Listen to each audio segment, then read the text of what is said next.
विकसित भारत 2047 की ओर बढ़ रहा है, वैसे ही आज हमारे विकास के चर्चा में हम सिर्फ टेक्नोलॉजी या इंफ्रास्ट्रक्चर की बात नहीं कर सकते। हमको हमारे handlooms and heritage industry, cultural industry को इंक्लूड करना ज़रूरी है। इसी मुद्दे पर हम आज बात करेंगे। जैसे cultural industry, cultural and heritage industry, handloom, crafts and textile, they represent India's most under-leveraged economic strength. Despite the fact that they are highly scalable, they are sustainable, very labor-intensive, and yet we need to position our cultural industry at the center of policy, especially when जब भारत को almost 1,70,00,000 jobs की जरूरत है हर साल, तो यही एक sector है जो एक पावरफुल और स्केलेबल सॉल्यूशन ऑफर कर सकता है।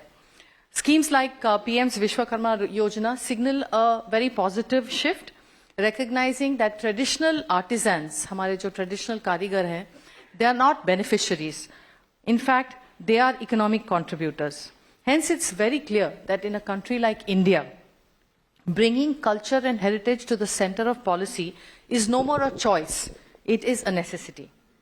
And the question before us today is how to move from isolated interventions to a more cohesive ecosystem that can truly transform lives, incomes and national pride.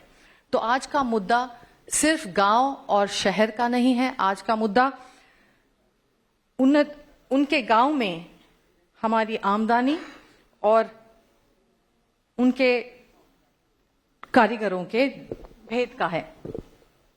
सो मैं आशा करती हूं कि आज का हमारा जो डिस्कशन है विलियम बिसेल के साथ, वो इन्हीं मुद्दों के ऊपर के विशेष पॉइंट्स के आउटकम पर डिस्कशन करेगा।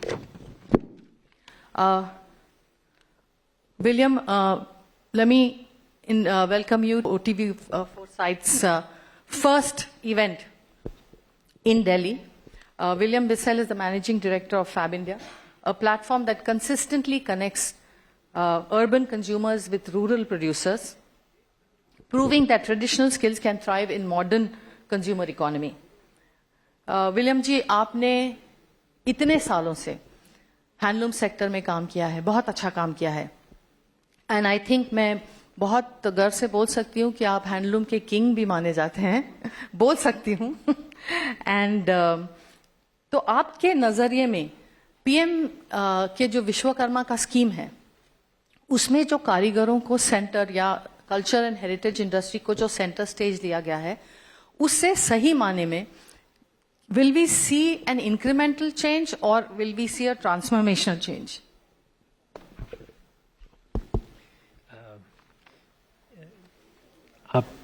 आपने जो प्रश्न पूछा है वो बिल्कुल सीधे जो हृदय की जो इशू है उस पर जाती है। जब मैं छोटा था तो मैं अपने माता पिताजी के साथ उड़ीसा में काफ़ी घूमा था, और उड़ीसा में एक चीज़ बचपनों से याद है और आज तक चलते जा रहा है कि उड़ीसा ने अपनी जो परंपरा है उसको जिंदा रखा है, और पिछले 30 सालों में कोई राज्य नहीं है जिसमें इतनी आर्टिजन्स की मान्यता दी जाती है जितनी उड़ीसा में है। कुछ साल पहले जब मैं वापस उड़ीसा गया था तो उस बार मैंने देखा था कि गांव-गांव में आपकी जो टीवी चैनल है उन्होंने लोकल न्यूज़ लेके हर एक ज़िले में सारी जो लोकल न्यूज़ है लोगों को बहुत अच्छी तरह से कनेक्ट किया है। और उड़ीसा में मैंने देखा एक गर्व है उड़ीसा में कि लोग अपने जो पारंपरिक चीज़ें हैं, हस्तशिल्प है, बुनकार है, वो ही काम में बहुत ही उनको इज्जत दिया जाता है और उस काम से बहुत वो जुड़े हुए हैं। ये मैंने दूसरे राज्यों में नहीं देखा है, क्योंकि हमारे काम कम से कम 23 राज्यों में है, और इतने सालों से जो मैंने उड़ीसा में देखा है, जैसे आज कुछ आपके स्पीकर भी थे, वो उड़ीसा के साड़ी पहने हुए थे। उड़ीसा की जो इकट है वो दुनिया भर में मानी हुई है कि उड़ीसा की इकट सबसे सर्वोत्तम क्वालिटी की है। तो ये लेते हुए मैंने ये जो देखा है कि आज लोगों को अपने कल्चर, हेरिटेज, ट्रेडिशंस में काफ़ी रुचि आ गई है और वो सीखना चाहते हैं, जानना चाहते हैं कि ये परंपरा कहाँ से आई थी, ये जो कल्चरल ट्रेडिशन है ये किस ज़माने से है, कब से हुई थी। तो इसमें उड़ीसा का एक बहुत महत्व काम है, क्योंकि उन्होंने इतने सालों से इन चीज़ों को सपोर्ट करते गए।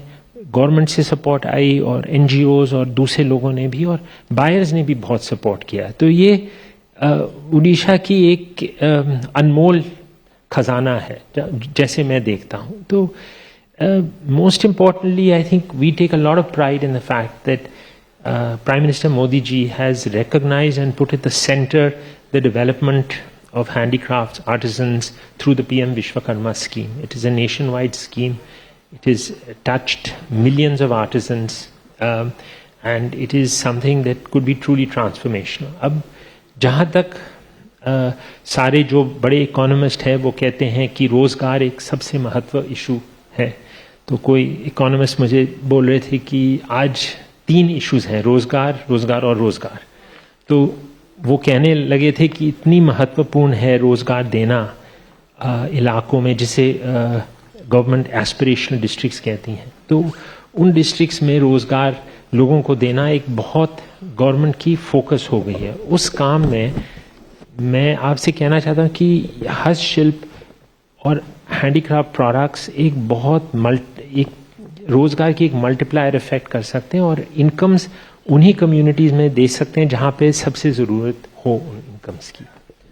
तो जैसे आपने कहा कि उड़ीसा में ऑलरेडी बहुत लोग प्राउड फील करते हैं, they are proud about the fact that they do the crafts or they focus on the handlooms of Odisha and they take pride in that. But yet we do see that the regions, the aspirational districts, the so-called aspirational districts जिनको identify किया गया है, वो अभी तक भी they have not, you haven't really seen them prosper, flourish. Why is it that?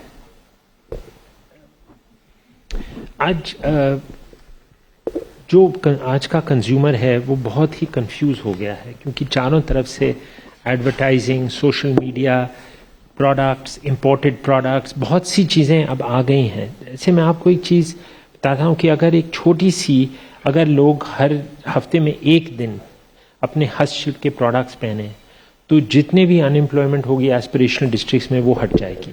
जैसे मैं आपको बताता हूँ कि ये जो जैकेट मैंने पहना हुआ है ये अल्मोड़ा से बन के आया है और उत्तराखंड में बनता है। ये जो पतलून मैंने पहनी हुई है ये कर्नाटक से आता है। इसकी जो सूत आती है वो महेश्वर और ओमकारेश्वर के बीच में नर्मदा नदी के साथ एक the most fabulous cottons in the world are produced there. वहाँ की जो धरती है वो कपास उगाने के लिए बहुत अच्छी है, मानी जाती है। जो मैंने कमीज़ पहनी हुई है वो यूपी के बिजनौर डिस्ट्रिक्ट से है। वहाँ बिजनौर डिस्ट्रिक्ट में हमारे सबसे अच्छे बुनकार में एक गढ़ है बिजनौर डिस्ट्रिक्ट में। तो ऐसे अगर लोग अपने प्रोडक्ट्स पहनने लगे और ये कहने लगे कि हम गर्व से ये पहन रहे हैं और हफ्ते में 1 दिन 2 दिन पहने, तो इससे millions and millions of jobs will be created. और इसमें जो हमारे जो परंपरा है वो हस्तशिल्प के अलावा माइक्रो एंटरप्राइज की तरफ है। We are a country of millions of micro enterprises, and the strength and vitality of the economy comes from its micro enterprises. जो हमारे बड़े पूंजीपतियां हैं वो तो बहुत बड़े काम करते हैं, लेकिन जो जिस बल से इकोनॉमी चलती है वो बल अपने माइक्रो एंटरप्राइजेज, जो छोटे हमारे बिजनेस वाले हैं, उनके हाथ से आती है। तो उनको opportunities, giving them markets, access to markets is very important, and it can only shift when consumers, जो trend makers हैं जैसे आप हैं, जो आपके टीवी चैनल पे आते हैं, जो सेलिब्रिटीज हैं, अगर वो कहने लगे कि हम इस तरह के कपड़े पहनेंगे तो consumer shift, massive consumer shift will take place. So आपका मतलब है कि अगर विजिबिलिटी होता है हमारे क्राफ्ट्स का तो उससे our own handlooms and crafts become more prestigious in the sense उसको पहन के खुशी होगी लोगों को। बट इसमें और एक 2 चीजें आपने बताई जो बहुत अच्छी थी। एक तो कि हमारे कंज्यूमर्स अगर इसमें पार्टिसिपेट करें ये होल इकोसिस्टम में तो बहुत उन्नति हो सकती है. Second is jobs jobs jobs, जो आपने बताया कि employment is most necessary. I will come back to Vishwakarma scheme. हमारा जो प्रधानमंत्री के विश्वकर्मा योजना है, हाल ही में आप भी बहुत जुड़े हैं उनके साथ, वो स्कीम के साथ आप जुड़े हुए हैं. तो आप हमें थोड़ा बताइए कि ये स्कीम ऑब्वियसली इंडिपेंडेंटली तो नहीं काम कर सकता, बिकॉज कोई भी बड़ी चीज को अचीव करने के लिए हमको सारी तरफ से उसको टैकल करना पड़ता है. जैसे कि सारे stake holders in this ecosystem, whether it is companies like Fab India और it's not just policy. So it's policy one side, you have stakeholders like Fab India on the other side, then you have consumers. Okay, so which of this chain, which of the stakeholders in this chain you think is the most important as of today? इसी ये chain काफी लंबी है, लेकिन इसकी जो अंत है वो कंज्यूमर में है. जो खरीदार हैं वो ही चेन को जीवन दे सकते हैं. जितनी वो खरीदेंगे उतनी वो जीवन मिलेगी उस चेन को. तो एक साल पहले मैं लोगों से मिल रहा था और वो कह रहे थे हम वाइन टेस्टिंग टूर जा रहे हैं कि आपको मालूम है कि फ्रांस में 500 वाइन की वैरायटीज़ हैं, ये हैं वो हैं. तो मैंने बोला ये तो बहुत ही अच्छी काम कर रहे हैं, लेकिन मैंने उनसे पूछा आपको मालूम है कि हमारे जैसे सूत में कितनी वैरायटीज़ हैं, हमारे जैसे कपड़े में जो हाथ की बुनी हुई कपड़ी है उसमें कितने वैरायटीज़ है, और उनको मालूम नहीं था. मैंने बोला आपको हिमरू और मशरू के बीच में अंतर पता है? नहीं. तो ये एक तरह की जो हमारे एलीट हैं उन्होंने वो बाहर देखते हैं ट्रेंड और फैशन. तो आप वाइन के बारे में ज़रूर सीखिए. बोर्डो, मुझे खुद मालूम नहीं है, कपड़े के बारे में ज़्यादा जानकार जरूर, लेकिन मैंने बोला उसके साथ आप ये भी सीखना शुरू कर लो, क्योंकि अगर आप सारा वक्त वहाँ बाहर देखोगे, वहाँ की आदतें देखोगे, फिर यहाँ की जो ऐतिहासिक परंपरा है वो उसको उनकी वो जड़ से सूखने लग जाएगी. और इसको रखने के लिए I think the so called trend makers in society have a big role to play. तो अगर आप किसी को इंटरव्यू करने जाएं और आप पूछें उनसे कहाँ से आपने ये लिया है, तो उनको फिर थोड़ा ये सोचना पड़ेगा कि आज मैं शो पे जा रही हूँ, मैं क्या पहनूंगी. Do you understand? Because everything you wear is a symbol. जो आपने पहना है it's a symbol of Odisha and you have proudly worn it. So if everybody does that the game will change. So आपने सही कहा कि ये चेन में जो मेन स्टेक होल्डर्स हैं, and that's the consumers, the urban consumers, and that to the elite consumers. So अगर हमको elite consumers को ही, तो इसी पे हम फोकस करेंगे. अगर हमको elite consumers के ऊपर फोकस करना है, इसमें मीडिया का क्या रोल हो सकता है? Because I think to bring about visibility, media plays a very very big role. Media के मेरे हिसाब से दो रोल हैं मीडिया के. एक तो जब आप कभी स्टोरी करते हैं तो if you focus on the heroes, हर एक ज़िले में मैंने देखा है काफ़ी लोग हैं जो बहुत जो काम जिस तरह का काम कर रहे हैं उनको उनके काम के बारे में पूरी दुनिया को जाननी चाहिए, और यही काम मीडिया ही कर सकती है. जैसे मैं एक ज़िला में गया था एमपी में, वहाँ पे कृषि उद्योग में लोगों ने उत्पादकता जो है 7 गुने बढ़ा दी थी. तो मैंने फिर चिट्ठियां लिखी थी लोगों को कि ये देखना चाहिए इन्होंने कैसे किया है. तो featuring such people, what I call the unsung heroes of India, featuring them there in every district, this is the most important job of media. कि अगर आप इनको सम्मान देंगे तो समाज भी इनको सम्मान देगी, फिर लोग उनको बुलाएंगे, फिर उनको हो सकता है पद्मश्री भी मिल जाए. आजकल जो लोगों को पद्मश्री मिल रहा है उन्होंने बहुत छोटे छोटे इलाकों में वो काम कर रहे हैं, चुपचाप कर रहे हैं, और गवर्नमेंट उनको पहचान रही है, उनको पद्मश्री दे रही है. ये एक बहुत बड़ी गर्व की बात है, क्योंकि पहले इनको ये मीडिया के आय में आते नहीं थे. अब आप इनको फीचर करो, that is the first thing. The second thing is of course when you do feature programmes is to ask people about, जैसे अगर उड़ीसा से कोई एक्ट्रेस है तो उनसे पूछो उनकी लगन किस चीज़ के साथ उड़ीसा में. So then automatically today you have a trend setter. वो बात कर रहे हैं कि जो मुझे इस खाना के साथ लगान है, ये पर्टिकुलर डिशेस हैं, ये पर्टिकुलर ट्रेडिशन है. तो इससे वो लोगों की जो जोड़ होती है कल्चर के साथ, वो it keeps getting stronger.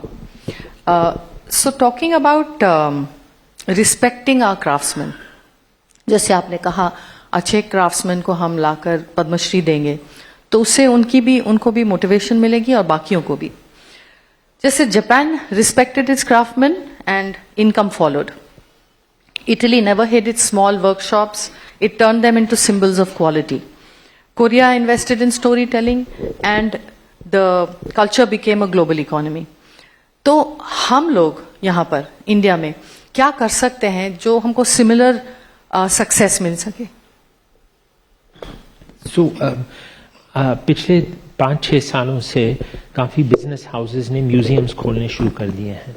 और ये जो शहरों में जैसे जयपुर में है, जैसे अनेक शहरों में है जो लोकल बिजनेसेस हैं, वो म्यूजियम देखिए जयपुर में 2-3 म्यूजियम्स हैं, इंडिगो पे हैं, टेक्सटाइल्स पे हैं, कंपनीज ने शुरू किए हैं. जैसे अनोखी ने एक museum of textiles and hand block printing.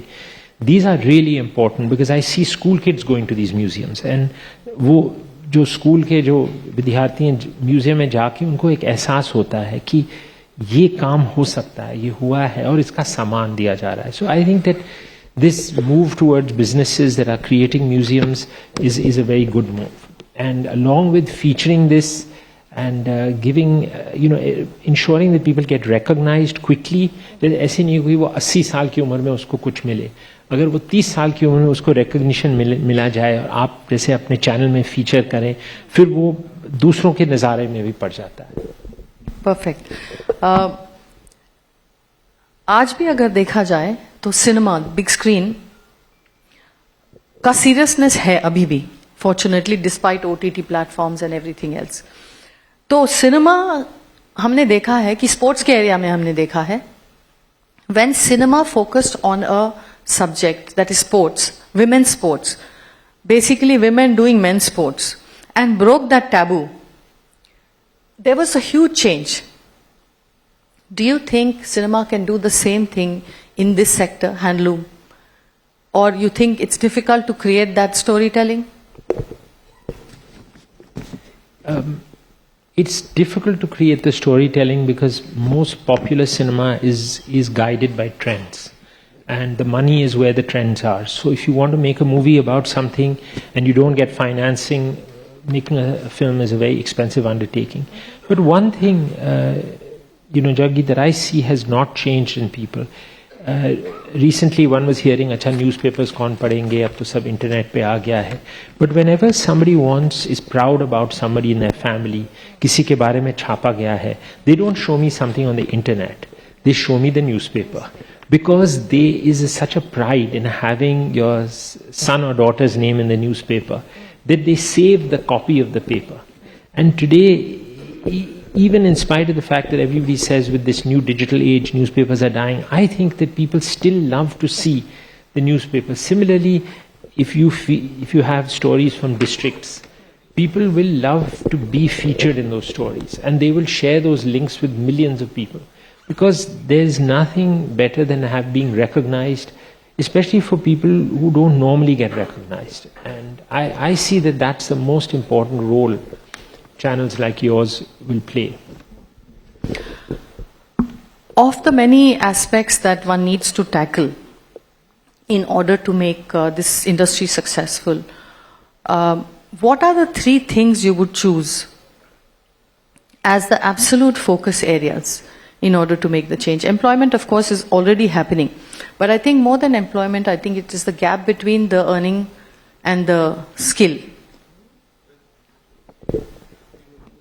So, a modern economy has to invest heavily in technology and industrial growth. I believe that. But I feel that the uniqueness of the model is that today the IT sector, one is reading every day that because of AI there's going to be a change in the IT sector so there is a very dismal outlook on employment. But where in employment has a huge multiplier is in agriculture, is in craft, is in local production. Because you see, I have seen craftsmen go from making something small to making furniture.